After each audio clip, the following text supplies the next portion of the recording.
Hello गाइजहरू, के छ हालखबर? सन्चै हुनुहुन्छ होला होइन? ठिकै हुनुहुन्छ होला। अब चाहिँ हामी टक्क काम छैन, म जापान आएको नि 1 महिना भइसक्यो। काम छैन, हामी त्यो साइकल ट्रिपमा हिँडिरहेको छु होइन। रुममा बस्दा बस्दा कति के गर्नु यार साथीहरू, काम छैन। त्यही भएर अब यसो फ्रेस हुनको लागि हामी चाहिँ साइकल ट्रिप घुम्नलाई गइरहेको छौँ गाइजहरू होइन।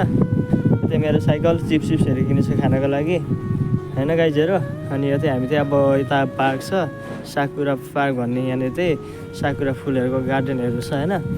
अनि यहाँ चाहिँ हामी घुम्नलाई अनि साइकल सिक्न नआउनेहरूलाई, साइकलहरू सिक्न नआउनेहरूलाई साइकलहरू सिकाउनलाई त्यहाँ गइरहेको छौँ होइन। अनि खाजासाजा खानु भइसक्यो होला होइन। अनि खाजा त के भनौँ, खाना भर्खर टाइम लागेर भर्खर खाना खाएर हिँडेर निस्केर हिँड्दैछौँ होइन। यहाँ चाहिँ यस्तो बाटो हुन्छ जापानको चाहिँ गाइजहरू, हेर्न सक्नुहुन्छ होइन। फाइनली गाइज हामी चाहिँ पार्कतिर आइसक्यौँ। यहाँको पार्क चाहिँ यस्तो छ हेर्नु, यी टक्क रमाइलो, हरियाली, चिसो चिसो हावा, न्यानो न्यानो हावा होइन गाइजहरू। कति मजाको आनन्द आउँछ सिरी हावा चल्दाखेरि। यहाँको पार्क चाहिँ यस्तो छ, रमाइलो हुन्छ गाइजहरू, हावा मजाले आउँछ। सारा गर्मी महिनामा त यस्तो ठाउँमा छैन गाइजहरू। गर्मीमा लास्टै गर्मी हुन्छ यो ठाउँमा, जाडोमा लास्टै धेरै जाडो हुन्छ।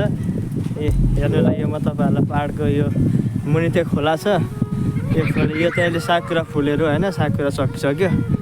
उकालो रहेछ त्यहाँ, हातमा फोन भएर चढ्न सकेन। तपाईँलाई खोलाहरू देखाइदिन्छु म गाइजहरूलाई। ल गाइजहरू, यहाँ चाहिँ खोलाको पार्क भनेको यो हो, हेर्नु ल। यस्तो दामी छ नि, बवाल छ गाइजहरू। सायद नेपालमा नि यस्तै भएको भए यस्तो बवाल हुन्थ्यो। नेपालमा त यस्तो पनि छैन गाइजहरू। हेर्नु, यहाँ त खेल्नेको लागि छुट्टै छ, घुम्नेको लागि छुट्टै ठाउँहरू बनाएको छ। यो सब एरिया खेल्नको लागि हो गाइजहरू।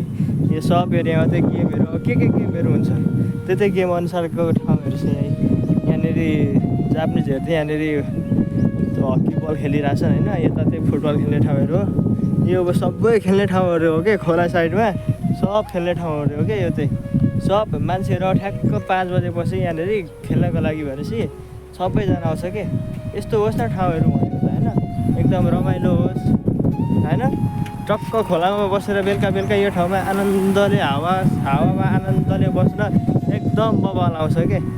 हेर्नु त यी कस्तो दामी छ, यी सररर हावा चलिरहेछ। यी आहा, घाँसहरू पनि कति हरियाली छ हेर्नु त। ठाउँ भनेको त यस्तो हुनुपर्छ कि, यत्तिको चाहिँ हुनुपर्छ, अनिको मजा आउँछ त। हाम्रो देशहरू नेपाल हेर, कच्याङ कुचुङ नखेल्नेको ठाउँको लागि सुविधा छ। हामी त झन् फुटबल खेल्दाखेरि गडाङ गुडुङ त्यो हुन्छ नि ढुङ्गा बाटोहरू हो, त्यस्तोमा खेल्नु। अहिले अलिअलि विकास हुँदै गएको छ। यहाँ हेर्नु न, यस्तो बवाल छ। यस्तो होस् न कमसेकम।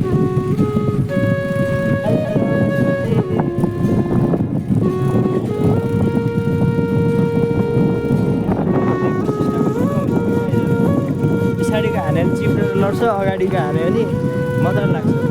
पछाडिको त फेरि चिप्लेर लडिहाल्छ, अगाडिको हान्यो हिँड्यो। गाह्रो छ गाइजहरू साइकल चलाउन, बोल्नु छ हुन्छ नि सिधै।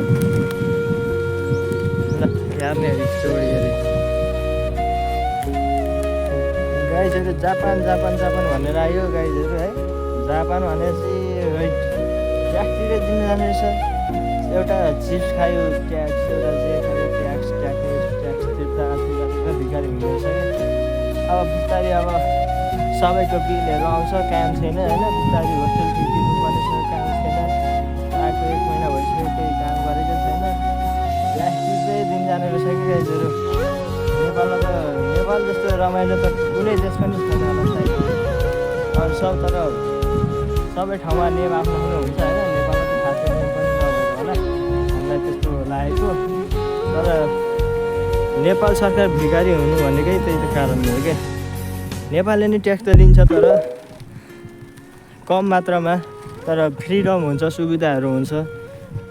तर बाहिरको जस्तो सुविधाहरू चाहिँ नेपालमा भएको भए सायद हामी नेपालीहरू विदेशिनु पर्दैन थियो होला क्या। यस्तो ठाउँमा अरूको ठाउँमा आएर भाषा नजानिकन बोलेर होइन बस्नु पर्दैन थियो होला।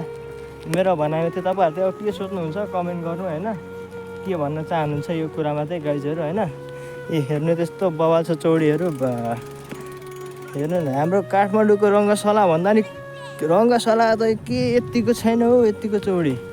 हाम्रो लङ्गासँग लाँदा योभन्दा सानो चौडी छ यो त पर उहाँदेखि पुरै क्या फाटेको छ अनि त्यस्तो दामी छ यार यस्तो दामी भयो नेपालमा बनाए त आम्बो जहाँको पनि मान्छेहरू फुटबल खेल्न आइपुग्थ्यो कि सबै देशको यस्तो बवाल बनाओस् न चौडीहरू भनेको त यहाँ त्यही हप्ताको एकचोटि चाहिँ मिसिन ल्याएर टक्क सफाहरू गरिरहन्छ कि यो ठाउँमा चाहिँ त्यो सफाहरू गरेर अनि यो झारहरूलाई चाहिँ फेरि काटेर फेरि अर्को झारहरू पलाउने गरी टक्क राम्रो गरी काटिरहेको हुन्छ क्या बनाइरहेको हुन्छ यो हो नि त बेस्ट होइन ए हेर्नु बाबा छ ठाउँ ल गाइजहरू आज चाहिँ मेरो यति नै हो भ्लग होइन तितो मिठो राम्रो नराम्रो कस्तो छ तपाईँहरूले लाइक कमेन्ट सेयर गर्नु होला होइन राम्रो भए राम्रो भन्नु नराम्रो भए नराम्रो गर्नु किनकि भर्खर बना हो मैले पनि बनाउँथेँ तर मेरो पहिलाको आइडी चाहिँ फेसबुक ब्लग हान्दाखेरि ब्लग भयो त्यो आइडी पनि होइन राम्रो नराम्रो कस्तो भयो तपाईँहरूले भन्नु जति तपाईँहरूले कमेन्ट गर्नुहुन्छ जति तपाईँहरूले भन्नु